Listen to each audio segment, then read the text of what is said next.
അസ്സലാമു അലൈക്കും വറഹ്മത്തുള്ളാഹി വബറകാതുഹു.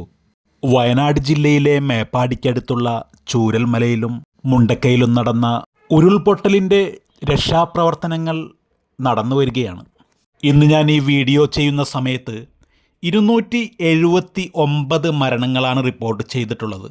കൂടാതെ 277 പേരെ കാണാതായിട്ടുമുണ്ട്.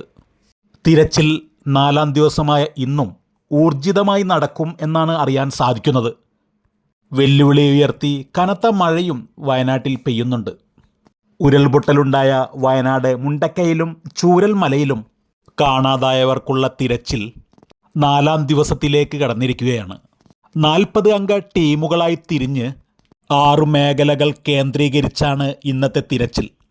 ഉരുൾപൊട്ടലിൻ്റെ പ്രഭവ കേന്ദ്രമായ പുഞ്ചിരിമട്ടത്ത് പ്രത്യേകം തിരച്ചിൽ നടത്തും. ചാലിയാർ പുഴയിലെ തിരച്ചിലിന് നേവിയുടെ സഹായവും തേടിയിട്ടുണ്ട്. ആർമി സംഘം ഇന്ന് മുണ്ടക്കൈ ഭാഗത്തേക്കാണ് നീങ്ങിയിട്ടുള്ളത്. കനത്ത മഴ രക്ഷാദൗത്യത്തിന് വെല്ലുവിളി ഉയർത്തുന്നുമുണ്ട്.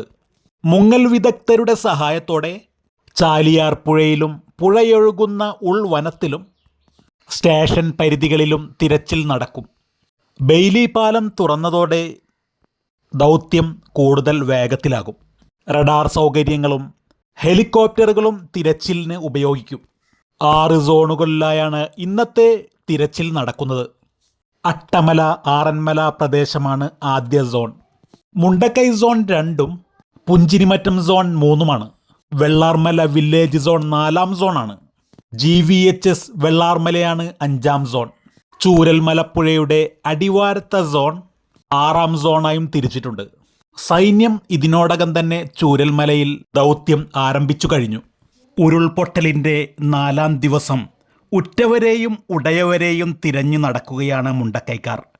എവിടെയെങ്കിലും ജീവനോടെ ഉണ്ടാവണം എന്ന് ആഗ്രഹിക്കുമ്പോഴും ആ പ്രതീക്ഷ ഓരോ നിമിഷം കഴിയുമ്പോഴും മങ്ങുകയാണ്. മൃതദേഹം കൊണ്ടുവന്ന് കിടത്തുന്ന മേപ്പാടി കമ്മ്യൂണിറ്റി ഹാളിന് പുറത്ത് പ്രതീക്ഷകളുമായി മനുഷ്യർ കാത്തിരിക്കുകയാണ്. 3 വയസ്സുകാരി സൂഫി സാഹയെ കാണാനില്ല. വാപ്പയായ റൌഫ് മേപ്പാടി കമ്മ്യൂണിറ്റി ഹാളിന് പുറത്ത് 3 ദിവസമായി കാത്തിരിക്കുകയാണ്. പൊന്നുമോളെക്കുറിച്ച് എന്തെങ്കിലും ഒരു സൂചന പ്രതീക്ഷിച്ച്. സൂഫി സാഹയുടെ വാപ്പ റൌഫ് പറയുന്നത് ഇങ്ങനെ: തിരക്കില്ലാത്ത സമയത്ത് കമ്മ്യൂണിറ്റി ഹാളിലെ മോർച്ചറിയിൽ മൃതദേഹങ്ങൾ പരിശോധിച്ചിരുന്നു. കൈനഖം ശരീരത്തിലെ മറ്റു ഭാഗങ്ങളൊക്കെ വച്ചുകൊണ്ട് നോക്കിയിരുന്നു. കണ്ടെത്താൻ പറ്റുന്ന തരത്തിലെല്ലാം നോക്കിയിരുന്നു. പക്ഷേ അതിലൊന്നും തന്നെ തൻ്റെ കുട്ടിയെ കണ്ടെത്താൻ സാധിച്ചിട്ടില്ല. 13 അംഗ കുടുംബമാണ് റഊഫിൻ്റേത്. അതിൽ 5 പേരുടെ മയ്യിത്ത് കണ്ടെത്തി. മകൾ അടക്കം 8 പേർ എവിടെ ആണെന്ന് ഇപ്പോൾ അറിയില്ല.